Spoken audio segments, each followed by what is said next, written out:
Her hands gripped the cold metal of the handrail. She slowly heaved herself over. Standing on the edge of the drop, she let herself go.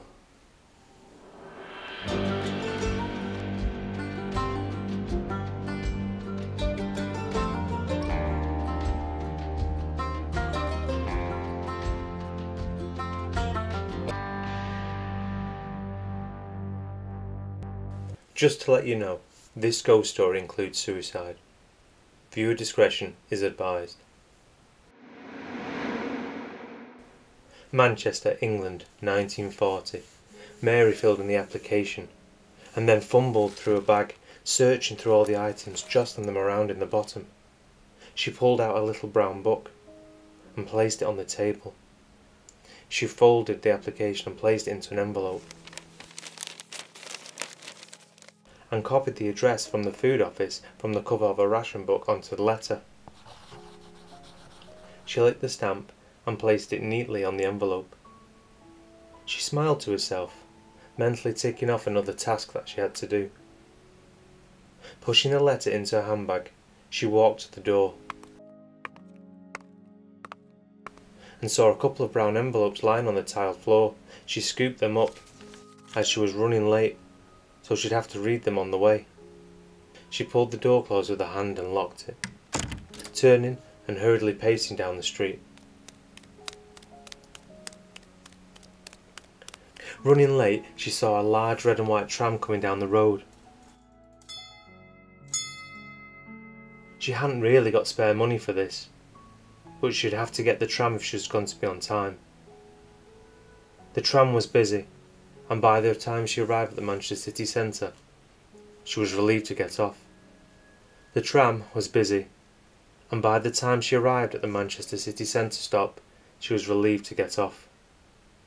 She hurried down the cobbled street, trying to pull out her gloves from her bag as she went. Not looking where she was going, she bumped into a gentleman, and one of her letters tumbled and fell to the ground. They both apologised, and the man bent down and handed the letter back to Mary. She thanked him again, and he walked away. As Mary carried on walking, she looked down at the letter in her hand. Her heart sank. Just then, sirens cut through the air, echoing through the streets. People ran in panic, mothers clung to their children.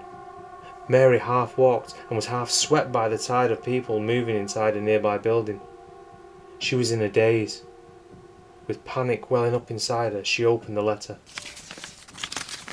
She turned it over and saw the small uniform typewriter print. Her name and address in the top left corner. Her husband's number, rank, name and regiment in the middle. And below it read, "Dear Mrs. It is my very painful duty to have to inform you that a report has been received from the Western Front to the effect that your husband, the above named, died on the 18th of November 1940. The circumstances of his death are not yet stated." She couldn't read anymore. She felt she couldn't get air into her lungs. She couldn't breathe. She looked at the letter again, but she could no longer focus on it. Tears streamed down her face. Seeing her in distress, a man came over and asked what was wrong, but his eyes caught the trembling letter in her hand. He sighed. He said, "I'm sorry, but you cannot stay here. There is an air raid coming." She asked where they were, to which he replied, "The Refuge Assurance Building. They had 2 air raid shelters in the basement. Come on, come with me, let's get you sorted." She looked down and half smiled. "No, it's okay. I'm waiting for a friend. She'll be here in a moment." Not believing her, he said that he'd wait too, to which she scolded him, and he begrudgingly left and headed to the basement. Mary saw the grand room was mostly empty, and saw the male staircase across from her. She started walking towards them. She thought she could hear someone call out to her, but she just carried on walking. Every footstep seemed to echo on the marble as she climbed, with her hand running up the cold bronze handrail. Floor after floor she climbed, not meeting a single soul. She reached the top floor of the spiralling staircase and looked over the edge at the drop that went all the way down to the basement some 5 floors below. Sobbing, she felt both hands grab the bronze guardrail. She hauled herself over, standing on the edge of the marble, looking at the depth below. She let go. She plummeted to the marble basement floor below. June 2021, and 4 friends from London were checking into the Kimpton Clocktower, a newly refurbished hotel that used to be a Victorian offices, the Refuge Assurance Building. The girls were staying just 3 nights to celebrate a friend's birthday. Check-in was fast and uneventful. They went up to their rooms, and opening the door, they were so excited, as it was as beautiful and ornate as the rest of the hotel, and huge high ceilings.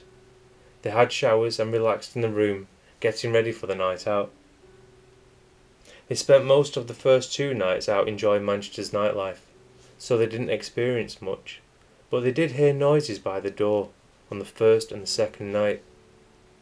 By the 3rd night they were burnt out, and they decided to stay in and have food delivered to the room. And as the night went on, the noises coming from the door came back. As they listened, they could hear the sounds of children, laughing and playing, running up and down. This went on the whole night through. The next morning, one of the friends unlocked their phone and jumped on the internet straight away. Then they understood.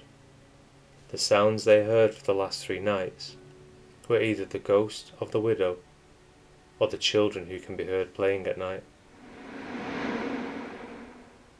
That will do it. But to let you know, starting life in 1891, the Refuge Assurance Building, now the Kimpton Clocktower Hotel and Grade 2 listed building, is one of the most striking structures in Manchester. During the Second World War, the Refuge constructed 2 reinforced air raid shelters in the basement, one for staff and one for the general public. Although the building didn't receive any direct hits, it did suffer several incendiary bomb hits, which damaged small areas of the roof and ceilings. Also, this amazing old marble and bronze staircase, which was once accessible to men only, is still said to be haunted by the ghost of the heartbroken wife, who threw herself down the staircase. There is also a dent on the drop side of the bronze handrail, halfway down.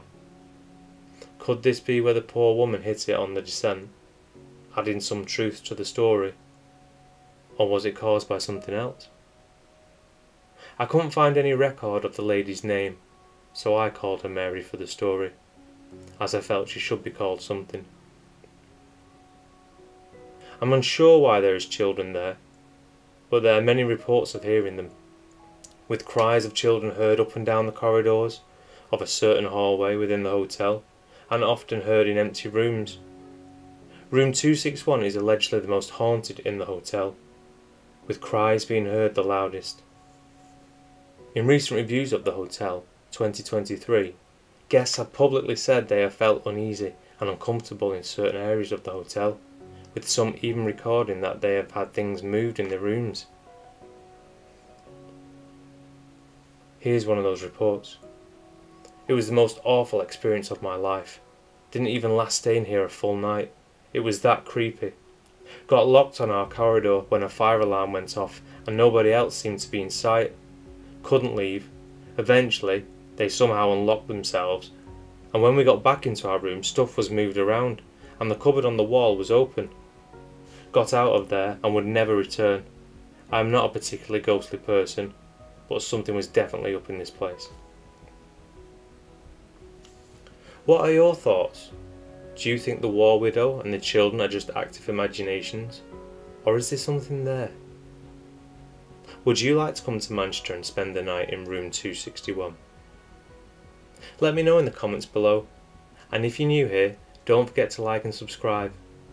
The ghost story of Kimpton Clocktower was requested by Laura Caroline on Instagram.